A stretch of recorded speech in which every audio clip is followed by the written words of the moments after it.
Today we celebrate the life of Blessed Angela Salava. She was born in 1881. There were 12 children in her family, and she was the 11th. Daddy was a blacksmith.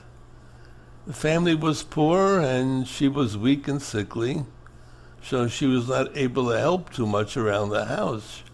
She was an obedient child who did her best, and from an early age she felt Christ's call in her heart. At the age of 16, she left home to work as a maid in Krakow. And while there, she became caught up in worldly pursuits, and her religious fervor waned. She was much affected by the death of her sister Teresa, who had appealed to her to reconsider her worldly values. And then, while dancing at a wedding reception one day, she perceived Christ standing nearby, asking her how she could prefer dancing to following him. The experience was a turning point in her life, and she went immediately to a church to pray and became devoted to adoring Christ in the Blessed Sacrament. She considered a religious vocation, but her weak physical health was an impediment, so she decided to remain in the world, taking private vows of purity.